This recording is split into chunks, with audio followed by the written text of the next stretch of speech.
Good evening, everybody. This is Mike Monty, one half of Long Island's number one pro wrestling broadcast. We're produced out of Indie Music TV in New York. That's Ron Conkema, New York. Yes, again, that's Indie Music TV. You could also catch us on RTF Sports Network. That's RTF Sports Network, the number one growing streaming sports network on the air today. Catch us every Thursday from 8 p.m. to 9 p.m. Yes, we're their anchor show. And catch our rerun on a morning drive time from 10 to 11 a.m. You could also catch us on the Monty and the Pharaoh YouTube page, the Facebook Live Monty and the Pharaoh page, Twitch TV Monty and the Pharaoh page, Spotify, iHeartRadio, Anchor, or any streaming network. We're on it.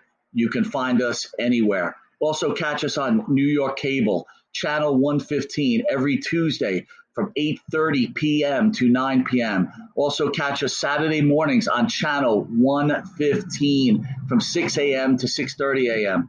And catch us Saturday morning at 1:30 a.m. on Channel 20. Soon we'll be coming to Amazon, so catch us there also. We want to thank everybody for the support. And again, please catch us every Thursday, 9 p.m. to 10 p.m., Monty the Pharaoh, Long Island's number one pro wrestling broadcast, new, old, endangered, and let's have a little fun. Talk to you soon.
the Russian Nightmare.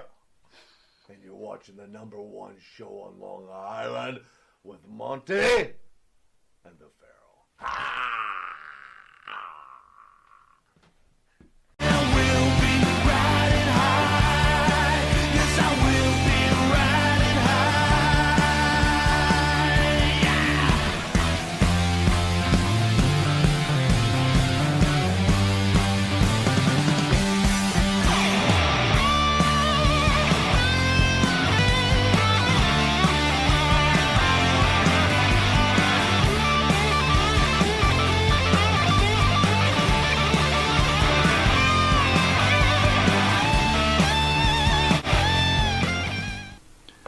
All right, welcome to Long Island's #1 pro wrestling broadcast. Monty and the Pharaoh, seen only here out of Indie Music TV in Ronkonkoma, New York. Venus? Could get my shit together. This is Planet Earth. Oh, back. my God. And to the right is Venus. my partner in crime and the star of the show, Mr. Jimmy Pharaoh. Jimmy, how are you, buddy? Good morning, partner. How you doing? What's All going right, on? how was your Thanksgiving, my friend? It was okay. Yeah, nothing controversial. Came and went. I like Thanksgiving, but man, I'm not even. Was there football? I don't even. It doesn't have the same vibe anymore to me. Thanksgiving. Everything's weird, right? Right. I mean, who's the team that loses everything? Did Detroit lose? Detroit. The Lions lost, play yes. like every Thanksgiving, don't they? And lose. Detroit lost, but Dallas. That's the other. No, Dallas lost to Washington too. So Dallas never used to lose. That's the other Thanksgiving team, right? Usually Dallas and Detroit get the games every year. I don't know why, especially Detroit. Well, Dallas, yeah. We lost Pat Patterson at age 79 yesterday. Yeah. Pat was born Pierre Clermont. Mm-hmm. He had been battling cancer, which I did not know about. Okay. And not to highlight anything, but obviously he was the first known gay professional wrestling superstar. Not that that really matters. To say something on a major platform, yeah. Yep. Before we talk about Pat, Matt, you want to play that video? Thanks, brother. And now they're going to see a real wrestler, the one, the only Pat Patterson.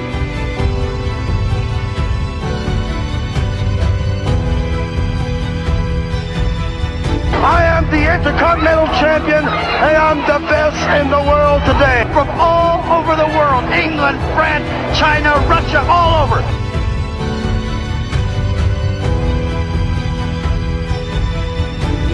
His hand compared to mine. No, not that.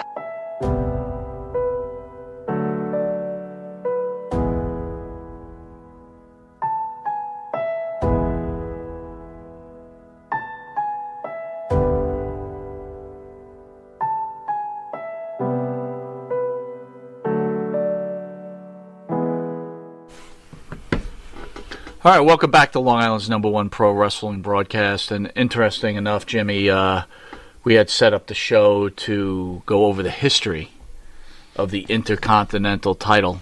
True. That's ironic. But like true. You know, it's funny. Before we started the show, I had so much energy, and then I start to really think about Pat Patterson and what he means, not just to the industry and to Vince. He's obviously Vince's closest friend. Sure. How much he means to our history together, because Pat Patterson, the Intercontinental title begins when I begin watching, basically. You're talking late 79 when I moved out here to Long Island. Right. And the Intercontinental title was a brand new thing. I had just started to have full-time access to pro wrestling because I finally had a TV. Yeah. And Pat Patterson was this Intercontinental champion. I was always aware of Bruno's belt even as a small kid, so I knew about the WWF World title, and I knew about Bruno. But as I got familiar with pro wrestling, I was like, wow, what's this Intercontinental title? It seems pretty important. Right. And right off the bat, right there you can tip your cap already to Pat Patterson, because he took a brand new thing and made it acceptable, stabilized it. People, you know, were interested in the Intercontinental belt. He was a great first champion. And He had a very interesting run, too, with the Wizard there. Of course, I wind up meeting you within a year or two. So he was already, when I met you, he was already announcing with Vince. We were into Morales era, but go ahead. Yeah, well, he went from a pro wrestling career, and boy, I hope I say this right. As you said earlier, he was known as the first publicly, who announced he was gay. And I hope I do say this right. Pat Patterson was the most macho mofo in the ring. He was? He was! He was. So, hey, what does that tell you? I really don't know. Think about it, folks. He was great. And he had a very interesting first, title reign as the first champion. Him and Wizard had a falling out. I don't know if you remember that. Him and Albano. He won Albano. I was thinking about that storyline. And again, we're not going to... It's a great storyline. Wrestling fans who are watching it, and especially old school wrestling fans, you know the story. But I was thinking They might have forgotten. I was thinking about the story writing behind this, though, Pharaoh. Yeah, it's great. We're going to turn Patterson face, but how do we do it? We do it after he just... By the way, I think he had 3 matches with Bob Backlund at Madison Square Garden. Could have been 4. Probably need you to go to that. I forget. But I know it ended in a steel cage blowout, a blow-off. But as champion, he turns face. Right. Because he hates Lou Albano and Grand Wizard sells him. Right. How incredible is that in itself? It was excellent. And then, of course, the great recent guest, Ken Patera, comes along and takes the belt away from Patterson. Those were great, great days to be a wrestling fan. Oh, my God. And I love the fact that the line was blurred. And I love the fact that not everybody, for sure, some of us actually do suspend our belief that much, folks. For sure, knew that it was so-called scripted. There was some great reality back in those days to professional wrestling when you watched it. And Patera was a legitimate Olympic strongman. Pat Patterson, you didn't want to meet Pat in a back alley back in his prime. He'd probably knock your teeth out. So this was great stuff. So my first introduction to Patterson, though, right? So you bring me in as a wrestling fan, my God, right? Here we go. I become this huge Sergeant Slaughter fan. Right. He was your first love. He was my first love. Sergeant Slaughter. Boy, for people that didn't get to experience the Cobra Clutch Challenge, went to every house show. It was not a main event, but it was such a big portion of a house show. Think about this: a guy sitting in a chair allows the Cobra Clutch to be put on him. Yep. And he's going to get paid if he could get out of this, which no one could. $5,000, and no one could ever get out. It was every week, and again, Nassau Coliseum in New York, Madison Square Garden, Comac Arena, and then the beauty of it was the slow burn. When Slaughter first presented this hold that no one could break, right?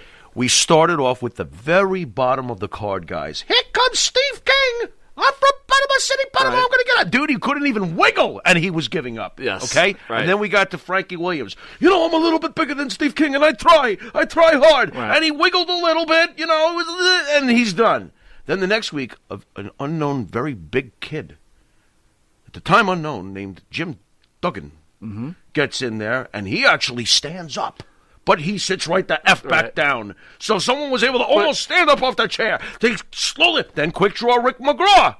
That guy. But you're talking about TV. Yeah, of course. But when we used to go to house shows, right? I saw Danucci at the Comac Arena. I saw Tony Garea at the Nassau Coliseum. Nice. And let's not forget this. I believe this was at the Comac Arena. I wasn't there, but I think you were. I was at a lot of Comac Arena. Bob Backlund went through the Cobra Clutch Challenge and did not break it. Correct? You know why? Because Slaughter let go of it and then threw him onto, and rammed Backlund's head into the concrete pole and then ran away. And the crowd was miserable. They were like, "You bastard, get back here." But think about that thousands of people would go just to see the Cobra Clutch Challenge. You know what? You said earlier that, it wasn't, on paper, it wasn't the main event. It was, according to the Pop. You know what I mean? Oh, but it was Cobra incredible. Clutch Challenge, the Pop was the loudest at the Comac Arena every time we saw that. Dominic Danucci gave it a nice little go. Well, at they would always have a quick run. But let's. But how well did it build up? They start with the bottom of the card, guys, and a little bit more and a little bit more until we got to the Patterson confrontation. And how great was that when Patterson attempted and think about most it, people's minds got out of. But I'm the new Cobra to Clutch. it. I'm new to it. Right. And Patterson comes in. And I'm like, there's no way this announcer. Oh, I thought right? I thought he he's could get getting out. out. I thought he could. Well, because I had the head start of seeing Patterson as an Intercontinental Champion. Exactly. You didn't have that I head didn't start. have that. So, Right. long story short, Patterson kind of gets out, but not officially. Not officially. He was out. Slaughter but pulled this the old, leads let him go. to probably one of the great, at the time, No, it's still matches of all time. It is one of the greatest matches of all time. Now, it was a street fight, right? It wasn't called boot camp. Alley It was fight. The alley fight. It was That's called right. an alley fight at Madison Square Garden. And it's funny, me and Jimmy remembered, I was trying to look at the pictures, but me and Jimmy remembered Patterson coming out in his I Love New York shirt, but it was tied Right. on the side. Yeah, and the skinny jeans, and he's not skinny. Yeah. He had skinny jeans on, but Pat's not skinny. Yeah. And the boots. And the cowboy the boots. dingo boots or whatever. The cowboy they were. boots. Dude, The he cowboy killed boots. Slaughter with those boots. And how does that match end? Do you remember? Did someone throw in a towel? The Grand Wizard throws in the Wizard towel. throws in the towel. Dude, the blood. Oh, my God. You know what? I mean, all the hardcore things that followed later, there's your template right there. I mean, Absolutely. well, there's plenty of, I'm sure there were other Grizzly matches before it. I can hear a nerd typing away somewhere, you know? And definitely in Cologne's territory, I'm sure things were going on like that. But that was at Madison Square Garden at that time period to see a bloodbath at that level? No. No, there was nothing like that. That was insane. How about the roar of the crowd every time Patterson hit him with the boot? Oh, my God. It was like, boom, 20,000 people going berserk. Pat Patterson was main event material. Pat Patterson was a huge part of our childhood. It's hard for me to say stuff like this publicly. I'm deeply, affected that he passed. Me too. I got to tell you, I give kudos to NXT last night and their tribute to Pat. Yeah. Very, very emotional for me. Yeah. As much as we joked about Pat. Now, again, I know, but again, he probably would have laughed too. To be very honest, there was a lot of Don Rickles in that man. There are some fans that speak about some of the things that Pat was accused of. Right. I don't think this is the moment to talk about Absolutely that. not. And besides, we can always, let that one breathe because history hasn't said that he's done anything for sure. Well, history says he didn't, right? Right. So regardless how it ended or what happened, it says it doesn't. Right. Was I there? I don't know. Right. I will tell you this. Everybody that I know that knew Pat Patterson, we know the some guy. people, We've heard some and then good things. everybody that I know we don't know that are famous. Yeah. And Pat Patterson was an icon. Yeah. He lived a great life. Oh, yeah. He lived a life which most of us would love to live, doing something that you generally love. I shared with you earlier this week, I am genuinely concerned. Yeah, that's right. I'm genuinely concerned. For those who hate the man, I'm concerned for Vince now. This was his best friend, in my mind, unless I missed something, or at least his closest business associate all these years. This was his right-hand man. Right. This is the guy who created the Royal Rumble. I mean, my God, that is my favorite event at the end of the day. Well, it's his right-hand man, right? It's his right-hand man, and Vince is not young either. And I know that these kinds of things can affect somebody deeply. So, yeah, I do think he has feelings, and I think that this is horrendously hard for Vince. Again, I think what you said is, gonna have how an rough effect. is this going to get worse Right. when Vince, I don't even want to. Hulk... Look, I don't want to go there. Hulk's got a while. But anyway... Can we give Hulk till 83? Give him a couple of decades. Rest in peace, Pat Patterson. Absolutely. I want to take a moment also before we go to commercial break, and then we get to the story of the day, which we have, the replica second Intercontinental title. The first one was held by... I thought we were supposed to get the one that got torn up. Greg said he was going to mail it to us. This is the replica of the one that Greg tore up. Greg You will Valentine. not find these anywhere, folks. This was sent to us, which... first of all, I want to thank... I'm not going to call them fans, because our channels have been blowing up. And I mean blowing up in a good way. Yes. And personally, I don't consider people that watch our show fans. I consider them as supporters and part of the family. Right. And I want to thank you all. Thanksgiving. Thank you guys for all the support you've been giving us. It's been incredible. This was the best Thanksgiving for Monty and the Pharaoh. It was fantastic. I mean, as far as the show goes. And I expect it to go Much to further heights for sure. But the replica belts here, we're going to discuss our feelings on what we may feel is, to me anyway, is the most important belt in the history of wrestling. For me. Doesn't mean that everybody else has to feel that way. A Morocco mark. I am. Go on. You are. I am. That's but funny. first, I want to tell the people out there, in case you didn't know, Dwayne Gill, otherwise known as Gilbert, recently had a heart attack. I heard he's doing well, but he's at home. And unfortunately for Mr. Gill, he cannot return to work, so he needs help with his medical expenses. Understood. And, his everyday living expenses. There's a GoFundMe page. We're going to put it up on the board. Please, in this time of giving, give to one of the wrestlers that truly needs your help. It's important that we support people as human beings first. But Dwayne himself, this is a man in need. So I'm asking everybody out there, if you can, help out. We're doing the best we can here, and I want to thank you. If you want to fill anything in there, Farrell? He's one of my favorite people that we've come across. He We was very interviewed him honest. recently, He's a right? hard Honest. He's a hard-working guy. Yeah. He does not expect a handout right now. It's a good. Please share that. Will He you? does not expect a handout. We only got to spend one day with him, but I got a real good feel on that man. He's America to me. He's a hardworking man who doesn't expect anything more than what he worked for. He's come upon some hard times, and I was thrilled when you told me that we had some funds to take care of and help him. He's a good man. Well, that's help a good again, person. thanks to the supporters, you were able to give us funds so we could give Right. Mr. Gill funds. Right. And again, anyone who donates Right. to the Monty and the Pharaoh show will go directly to Dwayne Gill. Nice. I did have a fan out there who caught the show with Gill and said to me, and I just want you to weigh in on this. I won't name the person because it doesn't matter, but Yeah. I didn't necessarily agree. I'd want you to weigh in. Uh-oh. Mr. Gill felt that wrestlers weren't owed pensions anymore, right? They He's get not the paid. only one. He's 90% of our guests. This Go on. right. This He is. particular person said, "Well, I guess I'm not donating Jesus. because I guess he should have wanted a pension." Oh, this is news to me. That's look. I don't know who that is. That's very vindictive.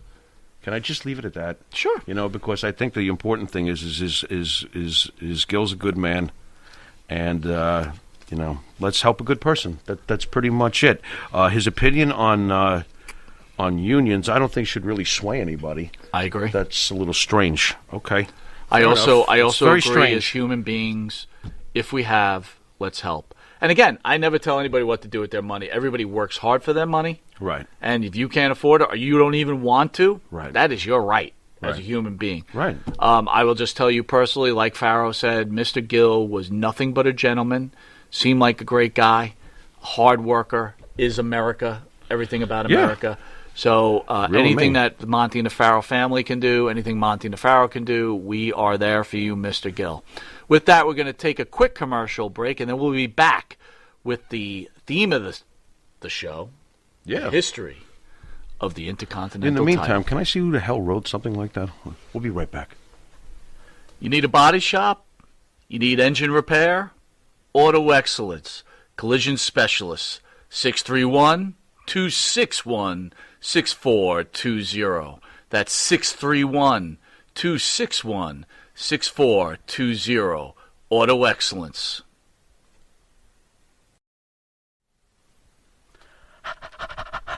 That's right, folks. Canine Corral for all your dog daycare and overnight care. Call 631-549-1544. That's 631-549-1544.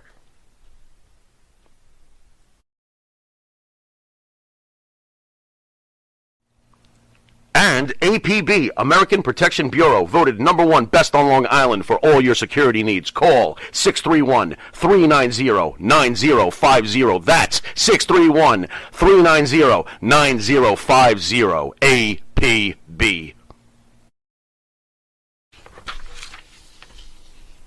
All right, welcome back to Long Island's #1 pro wrestling broadcast. Monty Nefaro, only seen here at Indie Music TV, out of Ronkonkoma, New York. And at the board is none other than super producer Matt. Matt, how are you, bud? Doing great as always. It's so good to see you, man. I got to tell you, I look forward to Thursdays all the time and our special Saturday shows, and I'm always good and glad to see you, sir. Yeah, me too. I have a great time here. I got to tell you, me and Farrell were talking. What a great job you do, man.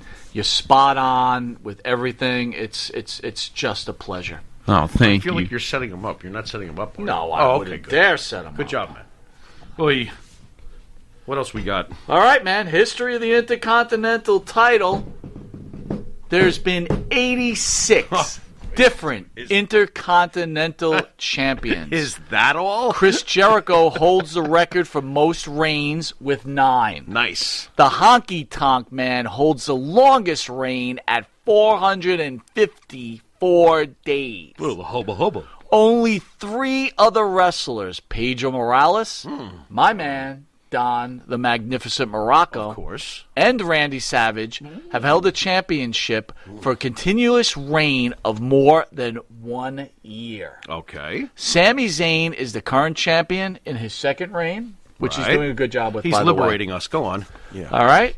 So here we go. Thoughts on the Intercontinental Championship? Where did it come from? Oh, okay. Maybe fill in the fans a little bit about it, and let's have at Well, it. all right. Once upon a time in Rio de Janeiro, Brazil in 1979, Pat Patterson defeated somebody, but I'm really not sure. They said he won it in a tournament. So let me ask you something. I heard that was a fictitious tournament, folks. They just gave the belt to I Patterson. heard and- on a story. What? I heard somewhere that there's actually a video out there No, where there- Patterson wrestles DiBiase and hits him with brass Oh, knuckles. he's up. What did I thought you were going to I say, have like, never like seen he's it. pinning the custodian from Maryland High or something like that. There was no match. I have never seen that video. Because it doesn't exist there, Edith. It's not there. The only one answer to that is So DiBiase gets this Oy. North American Championship. yes. And right. then at some point they decide they're going to make the Intercontinental Championship. Right. So they're combining this North American Championship into the Intercontinental Championship. Yeah, And yeah. this fake Rio de Janeiro match. Right. Pat Patterson's wrestles Ted DiBiase. Right, supposedly. Now, But, if the fans out there know that there's a video out there, I don't Yeah, know this let's to see be it. true. I Yeah, have right. no idea, but hey, what they'll can find I a tell video of them from somewhere else and put Rio de Janeiro. See, I told you, you guys are idiots. So we know Pat Patterson is the first Intercontinental Champion. Yep, that's where it all starts. Pat turns face Yep, and loses to Ken Patera, who Yep. has been in studio most recently. yep, By the way, thank you, fans, for all the love you're giving to Ken Patera and Yeah. his video. yeah. He On beats fire. him at a house show at Madison Square Garden, which at Interesting. that time, folks, for anyone that was at the time, look, the belt either changed at Madison Square Garden. No, it hold- rarely changed on TV, only the Yeah, tag but hold team on. title. But hold on, though. When you say house show, don't forget in those days, in 1980, Madison Square Garden was on once a month. Yes, So it's not really a house show. It was their pay-per-view. but it was a house show. But it's not, if you think about I it, understand. technically. It was on cable. We pay for cable. It was the once-a-month show at the Garden. So it was like their pay-per-view. 3 places the belts always changed. And the tag team titles Madison used to- Square Garden, again, used to- Philadelphia Spectrum, Boston Garden. That's it. That's it. Never Landover, Maryland Cap Center? Never. And we used to get never. excited when those We cards used to would love, come on. We used to always love those Yeah, Landover Mosca didn't matches. beat Backlund at, No. at Landover. Yeah, you're Now, right. the tag belts changed on TV, but also changed on house shows. Yes. But this is about the Intercontinental title. Correctamundo. Ken Patera will then hold the belt for 231 days. A great reign. I remember it well. Him and Grand Wizard, a great heel. And the first long-running heel to establish. Now, do you remember some of the great Ken Patera matches for the Tony Intercontinental Atlas. title? I remember you mentioned that. Tony Atlas. Tell me a little bit Well, about Tony that. Atlas was a big rival of his, and they were a beautiful match. They were a match made in heaven. Two muscle guys. One an incredible heel with the villainous Grand Wizard, and the other Mr. USA, Tony. I wanted Tony Atlas to win a belt. That's the torture I remember back then. Right. Tony Atlas was main event. Give this guy a belt, and he would always come close. I think he beat Patera by countout. The infamous match at Shea Stadium where Tony Atlas presses Ken Patera. So, yeah, I remember quite a bit about that whole first run with Patera, but you know what's coming next. Because I don't even have to be able to see this, which Go I ahead. can't, by the way, Might folks. as well say it. Is the guy who basically wrecked our childhood, Pedro Yes. Morales. Pedro Morales comes along. And you know what's funny, though? I was looking, of course, into this whole subject over the last few days of the Intercontinental title, and I watched multiple videos on Morales, and it was hammered into my head more and more. Here's the facts. It's Pedro Morales Right. that truly, in the eyes of the fans, established the Intercontinental title. Oh, absolutely. And it's kind of mind blowing because at the time we as just new fans couldn't stand him because we like the bad guys, so we were like rooting against him with all our might, and this man would win, and we only knew one thing for sure about him that we knew was great about him, and we couldn't deny it. Right. We knew that he had been world champion, and there were only a few at that point in 1980 as we were first getting into this sport. Because we had Bruno. Of course, Nature Boy Buddy Rogers was the original champion. Bruno. Stan Stasiak for 9 days? Back, Koloff for a week or two? Right. There were very few champions, and we knew that Pedro held that belt for 2 years. So Pedro really reinforced and stabilized and established the Intercontinental title. My God, he tortured us. So now think about that, He right? tortured So us. the guys would challenge Backlund. Yeah. They would do their tours with Backlund. Right. Or their matches. Right. 1, 2, Right. usually 2 matches. Mm-hmm. And then the next would be the third month would be against Pedro. Right. Very rarely did Pedro have a second match Right. for the Intercontinental Correct. title. I remember. Correct. And then after Pedro, they would have a blow-off against either Tony Atlas or Ivan Putski, and then whoop, they would go out to whatever Right. regional area they Yep, were going off they to. Right? went. So it was very well scripted. It was like a machine. They ran the business like a machine. So here comes my hero, Don Morocco. Here Now, he this is where, we were young and we weren't thinking, but Morocco wrestles Morales. Now, remember what I said, folks. It would always be Backlund, Morales. Mm-hmm. Morocco challenges Morales before he challenges Backlund. I knew from the moment I had another advantage over you because I've been watching a little longer. I saw Morocco in Florida Championship Wrestling with Gordon Soley announcing, and I knew that Morocco was a top-shelf villain, and that when he came here, he was going to beat Pedro. I could feel it. Really? Yeah, Morocco. I don't remember you saying that when we You were know younger. what, though? Well, you know what? I think you're full of shit. You really? Well, I could be, but I'll tell you what. I know this much. I remember I'm going off my impressions of Morocco from what I remember. Fine. Yeah. And I remember feeling that way about Valentine, too. There was certain bad guys that you knew were certainly capable of beating Pedro, and I think Morocco was one of them. I just think that, you used to pull me into your despair pit when it comes to that, and I probably feel more confident than you, even though you were a Morocco fan, Well, Morocco was great. he was great. He was. Morocco only holds the belt for $1.56. Now, again, as an old... Nowadays, that's incredible. I know, but as older fans, holding the belt was really important. The longer Right. you held it was very impressive, Yeah, sure. right? Of course. Pedro wins the belt back That was a nightmare. in Madison Square Garden, I couldn't which believe that. crushed us. I Crushed us. Unexpected. It was I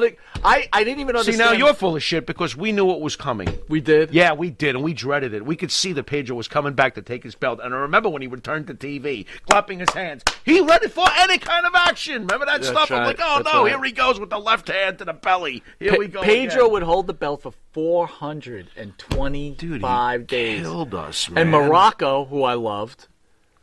Now, guess that. 425 days. You're talking Morales Dude. just knocking off every one of these bad guys that we're rooting It's for. almost a shame we don't have that list because that would have been an interesting list to look at. The guys Morales knocked off one And at after the time, other. Morocco goes back to Florida. He goes to Georgia Championship Wrestling. Right. And remember, we caught Morocco on Georgia Champ. We were all excited about Georgia The Piper Championship thing, Wrestling. too, right? With Oh, my Morocco, God, it was the huge. Piper Morocco roller quarters. But Oh, all my of a God. sudden, and you know what was really cool about this, folks, that I always remember? Morocco used to give the Grand Wizard shout-outs on Georgia Championship Right. How Wrestling. do you get away with that? That's great. Well, not only that, it's like Morocco felt like ours. Right. See, again, not to veer off this a little bit, Farrell, but, last night was a big night for wrestling, I thought. Okay. Sting came to AEW. Did he really? Yes. Wow. But it gets worse. Looks like I better check my DVR. But wait a minute, it gets worse. Well, okay. Sting. Moxley Yeah. loses the belt last night. That I'm aware of, and I'm thrilled about that. Okay, Go but on. here's the scary part. Right. I forget the guy's name now. I apologize. But the guy from Oh, you mean from Impact. Don Callis? Yes, thank you. Yeah, go on. He shows up, Yeah. and him and your boy go run off, and they're going to be on Impact on Tuesday. Yeah. I started thinking, Yeah. Vince, you getting look at these interesting. old DVDs, and Vince was like, when they used to make these superpower cards, he goes, these guys would never get along. I wasn't worried. Right. I'm worried. They get along. It seems like there's such a hatred for Vince McMahon. Oh, boy. That everybody's going to get together, and this one's going to work. It won't be everybody until New Japan goes, you know what? Count this in, too. How about NWA, too? That would be it. What about Ring of Honor? Imagine those supercards. It would be legit competition if you took all those boys and put them all together. Yeah, you got something. Now going on. you got all these wrestling podcasters You got something or going on. whatever saying, "Hey man, this is good for wrestling because now Vince will have to step up his game." Right. Here's the thing. I'm sorry. No, you don't think Vince will step it up? What's he going to do? Step it down? He better step it up. You know what? He's got to do something. Sports is made a certain way. Yeah. You root for a color or a city of a team, right? Mm-hmm. I'm sorry. If you're asking me, am I still a Jet fan? Yeah, I'm still a Jet fan. Are you still a WWE guy? Yeah, but I'm also a New Japan fan. You But know that. let me ask you this. If push came to shove and New Japan was beating the shit out of WWE, do you think your loyalties would start going, you know what? Let's go WWE. Well, let's go WWE. Let's go WWE. Let's look at history. When the NWO was doing their thing, I absolutely preferred that program. Was I rooting for Vince to go down though? Absolutely not. So I guess. Did you feel good when WCW went out?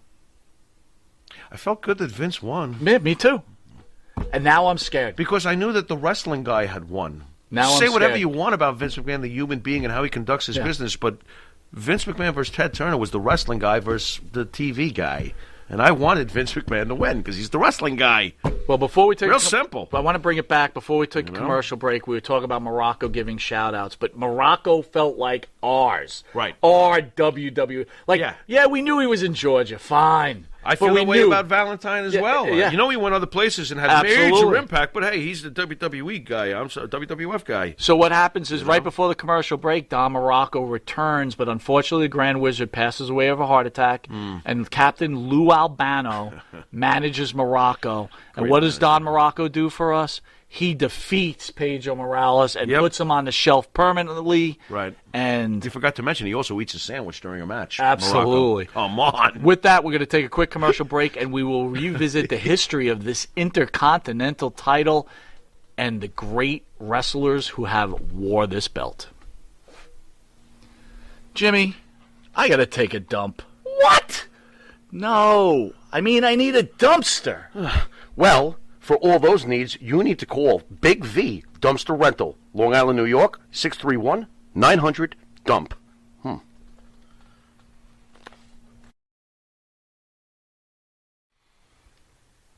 The Monty and the Pharaoh Show is brought to you by...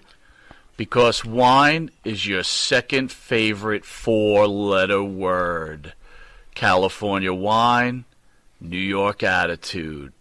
Good fucking wine. Yeah. Jeff Quest, graphics design, custom vinyl lettering, and all your art and video needs. 516-317-8204. That's for Jeff Quest, graphic design.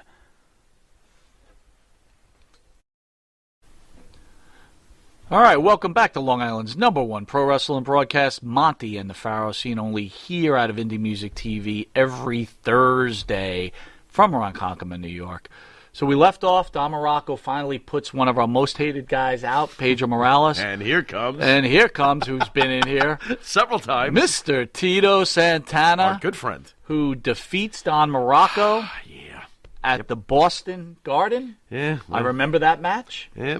And Morocco then eventually goes on the shelf, disappears for a while, comes back, but this isn't about Morocco. Right. And then here comes our main man, My guy. Greg Valentine. There we go. To destroy Tito Santana. Yep. He beats him in Canada. Yep. He had a great reign. 285 days. Yep.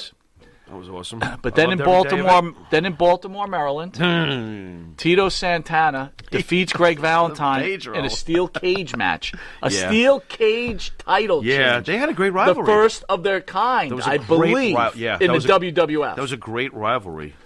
That being said, Greg Valentine then takes the belt that's in front of us right now, and in his anger, somehow tore it to pieces. and tore it to pieces, which is pretty hard to do, right? Impossible. I don't know. Wait a minute, though. You see, we've met Greg, several times. He's got those hands, though. I don't know if It's you can rip this. This is thick leather, I don't know. dude. Yeah, you can't rip the metal. You can rip the. Yeah, you know what? Greg's an angry guy. Oh my God, how did he do it?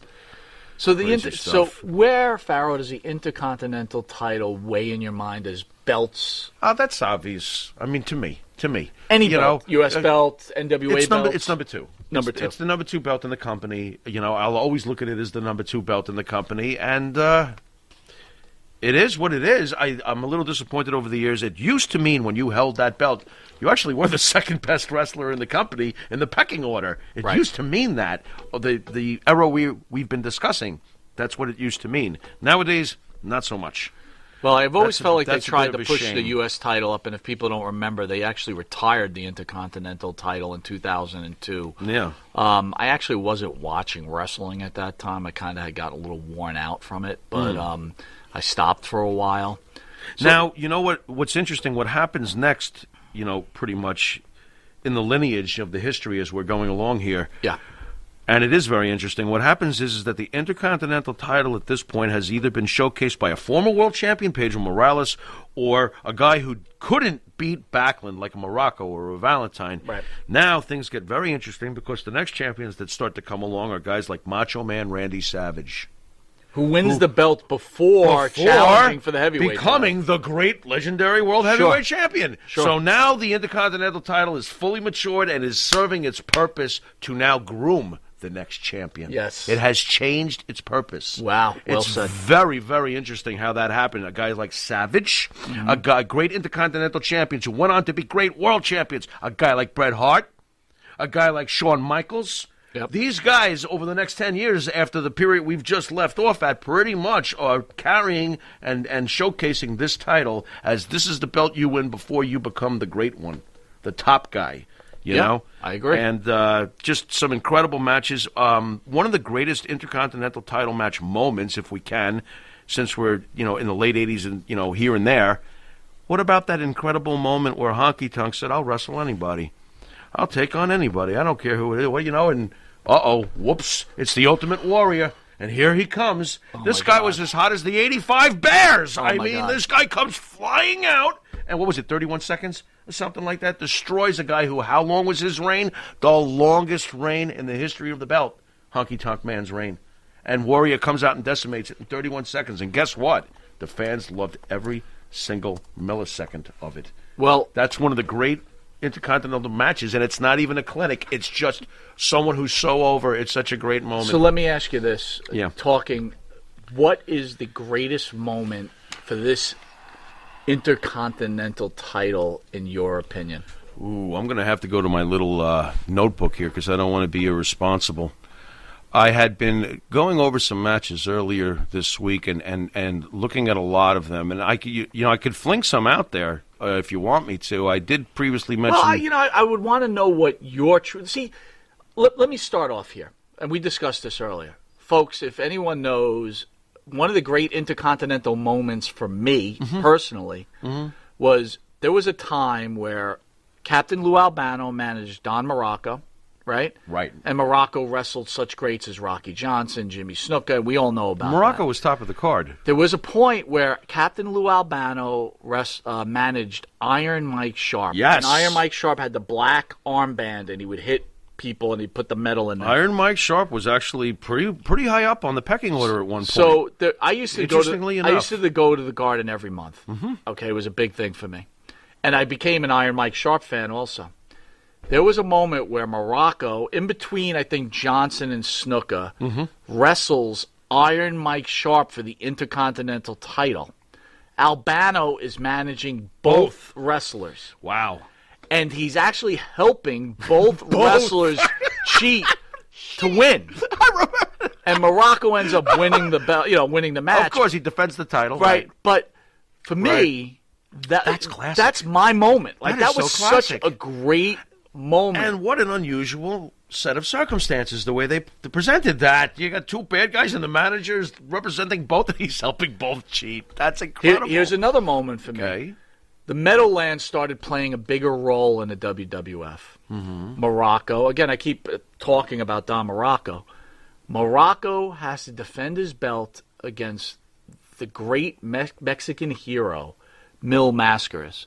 And if everybody knew anything about Mil Mascaras, this guy never lost. Right. He beat everybody. And if he was losing, he wouldn't work. Yeah, exactly. Right. So, Sorry, being Adam. younger, I'm thinking to myself, like, oh my God, Morocco is going to lose his belt at the Meadowlands to Mil Mascaras, and I'm not going to be able to see it, and this is going to be terrible.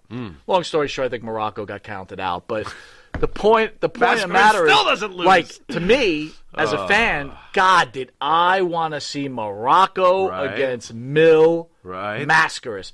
Angry, right? Because we were homers for Madison Square Garden and Nassau Coliseum. Right. Angry that we didn't get that type of match. But, I digress. So go ahead.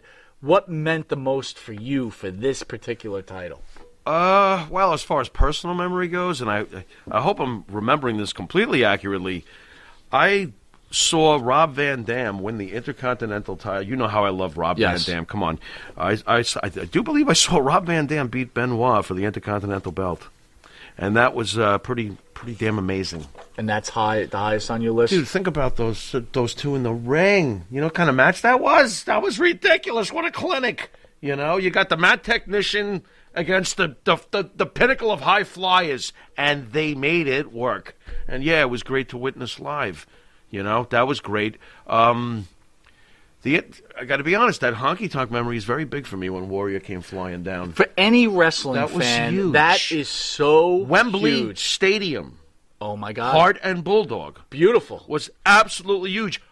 Hart and Mr. Perfect, 91 for the belt. You know, Oh, my, go back and look at that one. Oh, my God. I don't know why that doesn't resonate for me. Here's another one, 2009. How about this? I'll jump ahead. 2009, in a period where wrestling was threatening to really take a poop, and CM Punk was just around the corner. The match of the year, Chris Jericho and Rey Mysterio with the mask. Do you remember when he tore off the mask and there was another mask? Yeah, right. The rematch that they had where Rey gets his vengeance, that was one of the greatest Intercontinental title matches ever. And fortunately, Jericho's involved in it. I with Mysterio. love your Incredible. comment on the Bulldog Bret Hart match. That was that just- was one of the great. By the way, that's the loudest pop you may ever hear. It's one of the loudest pops you may ever hear. Of course, it was in England, Wembley Stadium. The Bulldog gets the win. The place explosion. Here's one that you might laugh at me, but Explosion. for some reason it holds really well for me. Yeah. SummerSlam, Texas Tornado against Mr. Perfect. Get out of here. I Really? freaking love that match. Okay. I don't know. I'm a Kerry Von Erich mark, Okay.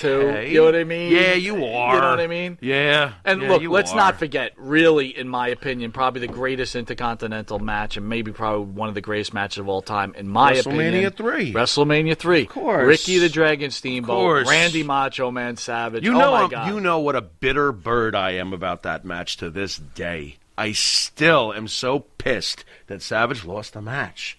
I'm such a mark. That's right. I'm saying it. I was like so annoyed that he lost the match through the interference of George Steele. It bothers me to this day. The greatest match has that ending. Bothers me to this day. I would prefer a better ending.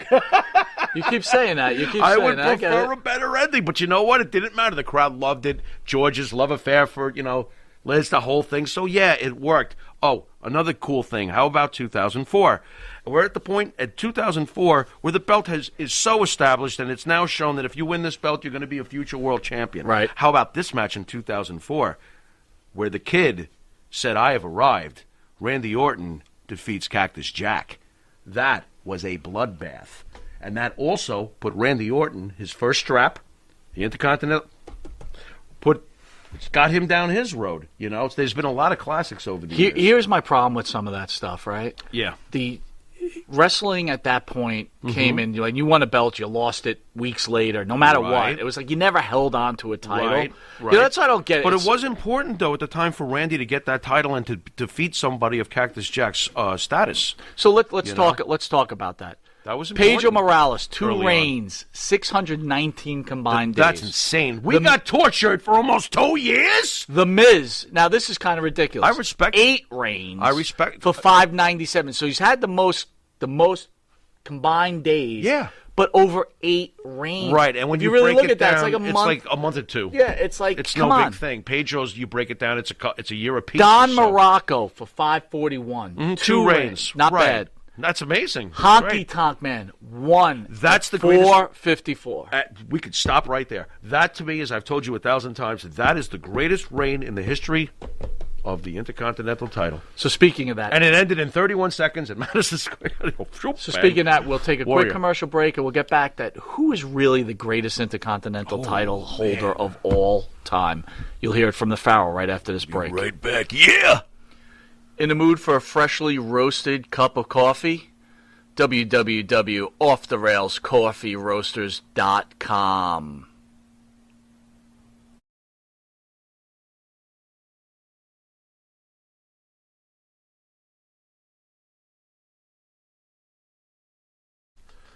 You want to star in your own success?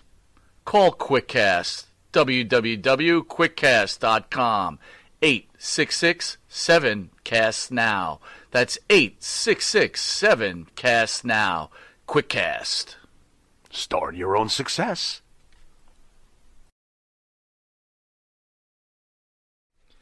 Jimmy, I just got the best hookup on tickets. Fill me in. I went to www.seatslinks.com and ordered the best tickets with the best prices.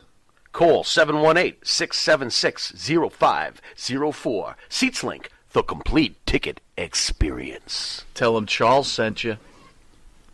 All right, welcome back to Long Island's #1 pro wrestling broadcast. Monty Nefaro, only seen here out of Indie Music TV, out of Ronkonkoma, New York, every Thursday. You can catch us on YouTube, Facebook, Twitch, Twitter. We're also on cable TV, channel 115 on Tuesdays from 7 to 7:30, Fridays on channel 20 from 2 a.m. to 2:30 a.m., and on Saturday again on channel 115 from 6 to 6:30 a.m. Boy, do we love this belt. The Intercontinental title. Boy, I was excited to do this show. Yeah. So, We should do the other belts, too. We should do shows on the other belts. Sure. Some of them. some of them. Not the hardcore. Again, we're little homers. We'd probably have Not to do a little NWA maybe. Let's do the light heavyweight title. Well, maybe Let's next time we'll not. do like an NWA thing. Really? Yeah, That would be cool. like maybe like Yeah. the TV championship. No, I would want to do the world title into the WCW thing. Yeah, I think okay. that would be cool. All right. All right. So Pharaoh, Yeah. here's the question: Question. who is the greatest Intercontinental Champion of all time?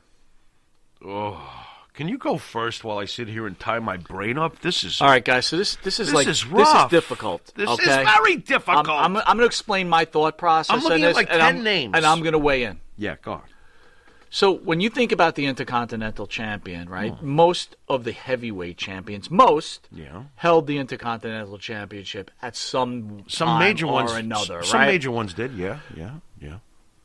There's guys that were great Intercontinental champions, but when I say their name, I don't think of them as Intercontinental Champion. Correct. So I'll use examples for the folks out there. Very correct. Bret Hart, Right. to me, he's a world champion, not an Intercontinental An champion. awesome Intercontinental champion, Absolutely. but he's a world champion first. I agree. Randy Savage, Same thing. I agree. okay? I agree. I would go and champion say first. Shawn Michaels, I agree. World champion first. right? Yep. I'm following. Pedro Morales. World Great- champion first. World champion first. Really, World- he was. For 2 years! He was really world champion. Try being champion in the early 70s for 2 years. So, oh, yeah. World I'm- champion I'm first. actually- Pedro look, Morales, yes. You can't disregard the greatness No. that Honky Tonk Man brought to the belt. Okay? Nope. And you can't disregard Razor Ramon, who was never a world champion. That's right. So he, to me, is an Intercontinental Champion. Mm-hmm. But I'm going to tell you, in Mike Monty's opinion, This is going to be the interesting. greatest Intercontinental If Champion you get the of same all time name that I do, I'm going to freak. is Mr. Perfect. Oh, my God! Kurt You're Hennig. kidding me. That's exactly what I think. Really? Yep. Right there, brother. Wow, that was, you know what? Tell me why. That was perfect. That was perfect. That was perfect. Tell me why. Because for the very reasons you stated, when it comes to, boy, oh boy, when it comes to the Intercontinental title, I think of it as who represented the belt the best. Yes. Yes. Who represented the belt on a main event level where you basically said, this guy might as well be champion. He's so great. He is the champion. That's right. Mr. Perfect. Yeah. Mr. Perfect was an absolute thing of beauty to watch when he was doing his deal.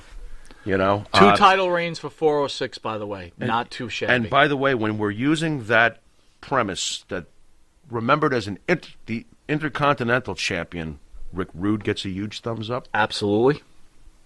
Who else would get a huge thumbs up when you start to think about that one? You know who would get a huge thumbs up? And I know he's a world champion first, but Chris Jericho deserves. I was going to say deserves Jericho. So much Absolutely. credit. I mean, after all, he's got the 9 reigns. You know, again, we broke it down mathematically. They're not long reigns, but from time to time, Jericho would put that strap on him and remind everybody this belt means something. And Jericho, because it was on his waist. You know, thank God he kept the dang thing going. You know, right. When you think about it. And that's why I do appreciate, if I can get it in quick, Ziggler and The Miz over the last 5 years fighting over that belt. Miz has had it, 8 times? Ziggler's had it 6 times. At least there's 2 good wrestlers, 2 good polar opposites who are great in the ring giving us something over this title. You know, we got it. This title is a great title. And outside of the world title, there is no greater title in the land of Vince McMahon. This is it, you know? So... who else would represent? Well, let's make it okay. Tito so Santana was a great established champion. Mr. Perfect as number 1. I think he is. Give me your top 5 in order. What are you Intercontinental champion. All right, fine. I'll put Perfect first. I'll put Honky Tonk second. Fair. I'm right now. You and I are right together. I'll put Rick Rude third. Who's a great Intercontinental champion. I'm going to go with Razor Ramon third. Okay, you know what? They can interchange. How does that sound? That's fair enough. Because he'll be 4 or 3, him and Rude, right? Absolutely. How do you discount Rick Rude? My God, at number 5, can't we just split Morocco and Valentine and call him Greg Morocco? Fine. I mean... I am in full agreement with you on the top 5. Well, there you have it, folks. This list is absolutely perfect. So let's go through it again. Perfect. Yeah. Who was next? Honky Tonk. You gonna try to make me remember what I said a minute ago? We got Ramon, Razor Ramon and Rude. You know, and then a tie between Morocco. Valentine and Morocco. Hey, we're the good guys. Unfortunately, Mr. Patterson, who passed away, did not make our top 5. Well, different. He had a different impact. It doesn't. Without him, it doesn't even start. Right. You know, and his first script was great. The turning face and everything like that. So that stuff was awesome. And Ken Patera was a great Intercontinental Champion too, by the way. He's probably sitting at home. You fuckers! Why don't you mention me? So speaking of Perfect, then sorry, Mr. you Patera. said I guess your favorite match was Perfect and Bret Hart. Was your favorite match? No, I go back to the ladder match exchanges between Shawn and Razor. No, but I mean, is Mr. Perfect, if he's the best Intercontinental champion? Yes, his match with Bret Hart so is for just me, insanity. You know what's so funny? You know, he's the greatest Intercontinental champion, but he definitely doesn't have anywhere in the top 20 best Intercontinental matches. To me, he does because of his match with Bret. It is one of the greatest. In your opinion, yes. It was fantastic. Go back and watch it. You will love it. I guarantee you will not be disappointed. You know, it is possible that you can't cover every single match. Absolutely. You know, in your lifetime, there's a lot of great matches I'm sure I haven't even seen yet, but trust me, and you probably did see it back in the day, but watch that one again. Perfect and Bret Hart are absolutely perfect. I'm going to watch it. I'm going to watch it again. They both are. What a and tale. On the other hand, I'm going to ask tell. you to go back and watch Kerry Von Erich against Mr. Perfect. What does he do? Put an armbar on him? No, it's fucking great. What a clinic it must be. It's Kerry Von Erich, That's brother. hilarious. Kerry Von Erich, Kurt Hennig. Think of that matchup. Yeah. That could main event any of course arena it could have back at any time. Of course it could have back in the day. Absolutely. Boy, Kerry Von Erich. You know, sometimes when I think of him, I can't help but think of Magnum TA also. Another guy. Like, where was the ceiling for guys like that?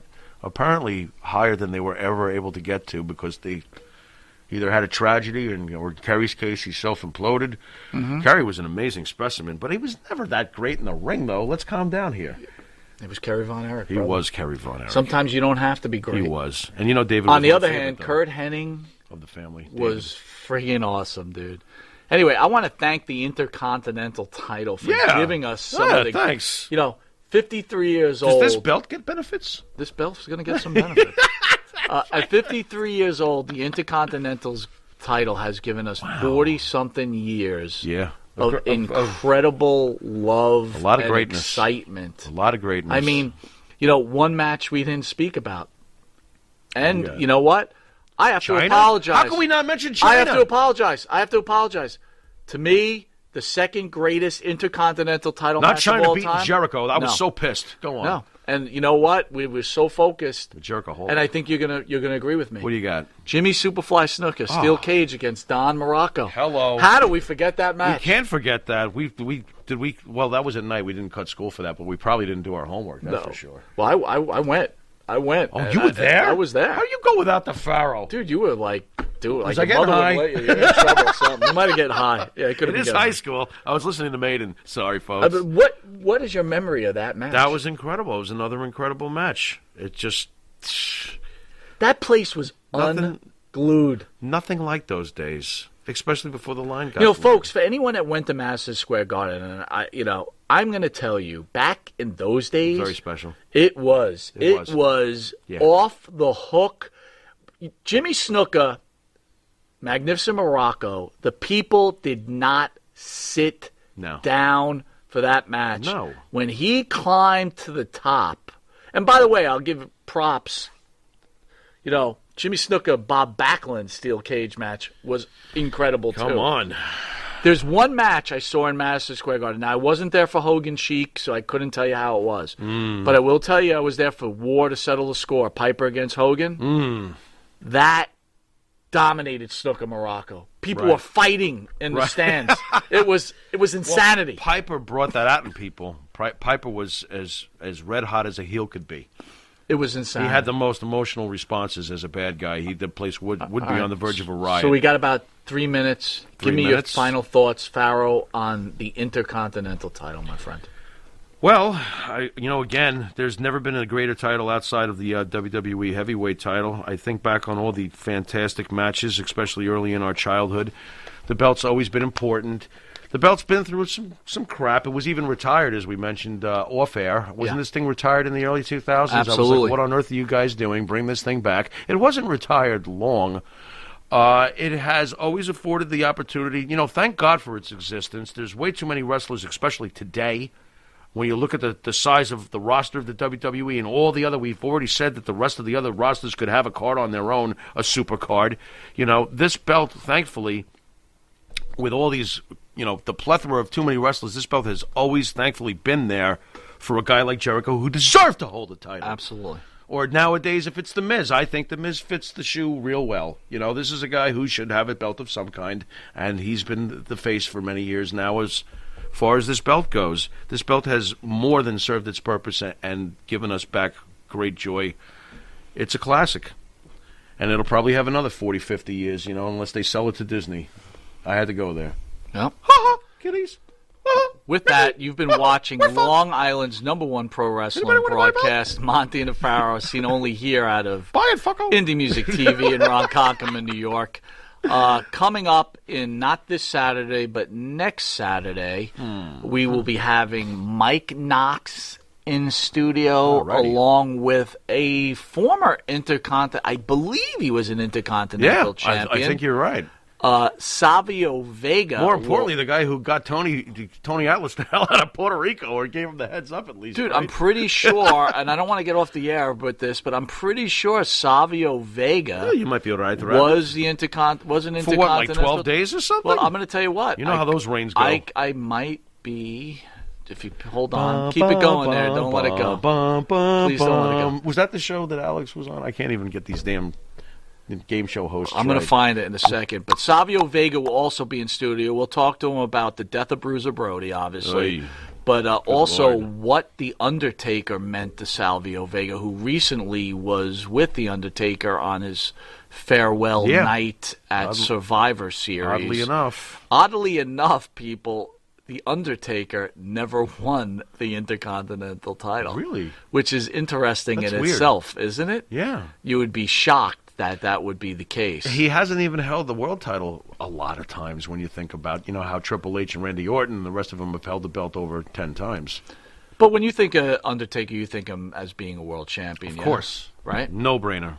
No-brainer. Hang in there, man. I'm still looking. Look at you. I Where gotta is this find guy? it. He's not there, here's another folks. guy that I got to give a shout out that I thought was a really good Intercontinental champion, you got? and I'm going to say Goldust. Goldust was good during the Attitude Era. Yeah, I thought he was a fun Intercontinental Champion. Yeah, he was. I thought he was good. entertaining. You know, when Ken Patera was in here, he said that when China won the belt, she ruined the belt. Thoughts on that? That's because Ken doesn't buy into ever being pinned by China, and no, China would not pin Ken. You know, Ken's a big, strong man, so I guess Ken was looking at it like, what's going on here? You know, was it really that unbelievable though, physically, for China to pin Chris Jericho? Honestly, I don't think so. I didn't think so. But I was still bothered by it because I'm a Jericho fan. But you know, it wasn't that far fetched, really. China was big. This is where I made the mistake. What? Goldust beat Savio Vega when the title was vacated. Oh, okay. So he was almost Intercontinental. So the champion. title was held up. Was held up against Savio Vega, ended up in a no contest. That's where I thought Savio. So Savio was not Intercontinental champion. But he was part of the what was going on at the time before the belt was. So anyway, Mike Knox will be in studio along with Savio Vega. Should be a fun time. Yes, sir. Any parting comments for the wrestling fans out there, Mr. Farrell? Just thanks a lot to the fans for the increased watchage. Yes. Recently on YouTube, you know, we really work hard to do the best we can and give you the best show possible. So I really appreciate all the positive feedback. I guess that's about it, man. I also want to give a shout out to Chris Patty, the owner of Indie Music TV. As always. And obviously our producer, Matt. If it wasn't for this studio and him, you know, God knows, you know, where the show would be. And we're solely, you know, listen, I want to give ourselves a pat on the back. A lot of fans out there have written that we're their favorite wrestling show on YouTube. That's fantastic. I mean, that in itself is pretty incredible, man. I'm speechless over that. All I can say is thanks. And we can say thanks to Indie Music TV. Without you guys, it just would never happen. Well, anyway, this has been Monty and the Pharaoh. I'm Mike Monty. This is the Pharaoh, and until next week, later.